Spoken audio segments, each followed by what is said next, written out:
দীর্ঘ 10 বছর পর সুইজারল্যান্ড থেকে দেশে ফিরছে নির্লজ্জ প্লেবয় আব্রাহাম খান। নারী যেন তার কাছে হাতের খেয়ার পুতুল। আজ পর্যন্ত সে কতজন নারীর সঙ্গে রুমডেট করেছে তার নিজের কোনো হিসাব নেই। নারীরাও যেন রোদ মানেই পাগল। এর পেছনে দুটি কারণ রয়েছে। এক, রোদ দেখতে এতই আকর্ষণীয় যে একবার দেখলেই মেয়েরা অন্য কারোর দিকে তাকাতে চায় না। দুই, রোদের পরিবার যেমন কোটিপতি তেমন রোদও। রোদ নিজে একজন টপ বিখ্যাত বিজনেসম্যান, যার কঠিন চরিত্র ও কঠোর নিয়ম সবাইকে কাঁপিয়ে রাখে।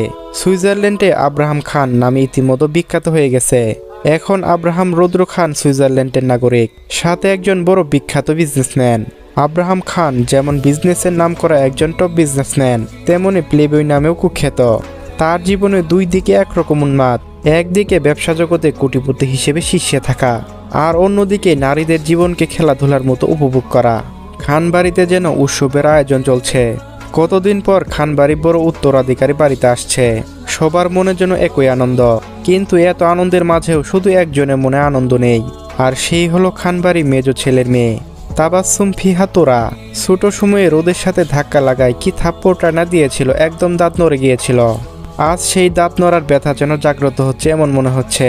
তাবাসসুম মনে মনে ঠিক করে নিয়েছে রোদ বাড়িতে আসলে রুম থেকে বের হবেই না।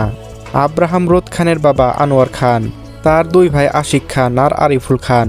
আনোয়ার খানের সন্তান আব্রাহাম খান বড় ছেলে, আর আরশি ছোট মেয়ে। আশিক খানের মেয়ে তিথি আর তোরা।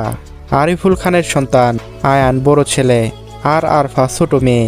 এয়ারপোর্ট থেকে বের হলো আব্রাহাম খান। উচ্চতায় 6 ফুট 1 ইঞ্চি, দুধে আলতা ফর্সা শরীর, নানা জায়গায় ট্যাটু, হাতে ব্যান্ডের ওয়াচ, জিম করা মাসল, দৃঢ় শরীর।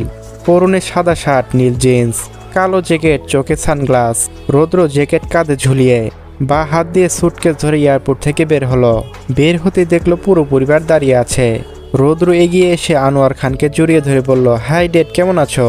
আনোয়ার খান রোদকে জড়িয়ে ধরে বললেন, আমিও ভালো আছি মাই সান, কিন্তু এখন আরো ভালো হয়ে গিয়েছি সন্তানটাকে কাছে পেয়ে। পাশ থেকে তিতি বিজলিয়ে বলল, রোদদা, তোমাকে তো একদম বিদেশি বেড়ার মতো লাগে। বাংলাদেশে আসার আগে একবার বাঙালি হয়ে তো আসতে পারতে। যেমন ধরো ধুতি লুঙ্গি। বাকিটুকু বলতে পারলো না। রোদ থামিয়ে তিথির কান মুচড়ে ধরে বলল, আর সাথে তোর কানটা মুচকানো দরকার। তিথি কান ছাড়াতে ছাড়াতে বলল, আহ রোদদা, লাগছে, ছাড়ো বলছি। সকলেই দুজনের কাণ্ড দেখে হেসে উঠল। রোদ সবার সাথে কথা বলল, তারপর নিজেই একান্ত প্রাইভেট কারে চলে গেল। কিছু দূর আসার পর কাউকে ফোন করলো। ফোনের ওপাশ থেকে মেইলি কণ্ঠ ভেসে এলো, hello baby, how are you? Hey baby, I am বাংলাদেশে। Really, let's meet letter.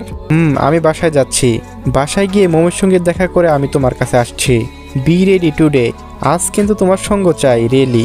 Okay baby, can't wait. রোদ বাসায় এসে তার মম রোশনি খানের সাথে কথা বলল। তুরার মা তনুজা খানের সাথেও কথা বলল। আরাফার মা হিমি খানের সাথেও কথা বলল। সবার সাথে কথা বলে নিজের রুমে চলে গেল। বিকেলে তুলা বেলকুনিতে গ্রিলের উপর বসে উপন্যাস পড়ছে। আজ সারাদিন ঘর থেকে বের হয়নি। অনেকে ডেকেছে খাওয়া দাওয়ার জন্য, কিন্তু তুরা খিদে নেই বলে সবাইকে জানিয়ে দিয়েছে। বাতাসে তুরার লম্বা লম্বা চুল হালকা হালকা উঠছে। তুরা দেখতে একদম পরীর মতো। হলুদ বর্ণের গায়ের রং, হরিণের মতো টানা টানা চোখ, যেন কোনো অদৃশ্য পরী। সূর্যের আলো তার চুল ঝলমল করছে, আর পাশের বাগানের পাতারা যেন তার দিকে তাকিয়ে শান্তির সুর গাইছে। রোদ রেডি হয়ে সিঁড়ি দিয়ে নামতে নামতে রৌশনী খানকে উদ্দেশ্য করে বলল, মম, আমি বের হচ্ছি, একটা কাজ আছে, দেরি হবে আসতে, চিন্তা করো না তুমি। রৌশনী খান এগিয়ে এসে বলল, সে কি, তুই তো আসলি আজকে, এখনই আবার কোথায় যাচ্ছিস? রৌদ্র রৌশনী খানের কাঁধ জড়িয়ে ধরে বলল, তোমার বৌমাকে আনতে যাচ্ছি। রৌশনী খান অবাক চোখে তাকাতেই রোদ যেতে যেতে বলল, আমার একটা জরুরি কাজ আছে, তার জন্য যাচ্ছি, চিন্তা করো না, শেষ হলে চলে আসব। রৌদ্র বাসা থেকে বের হয়ে আবার সেই মেয়েকে ফোন করলো। ফোন কানে ধরে গাড়িতে উঠলো, গাড়ি চালাতে শুরু করলো। সেখানে এক মেয়ে বসে আছে, তার লম্বা লম্বা চুল এলোমেলো হয়ে উঠছে। পিছনের দিকে দেখা যাচ্ছে গায়ে কাঠালি রঙের চুড়িদার। এক মুহূর্তে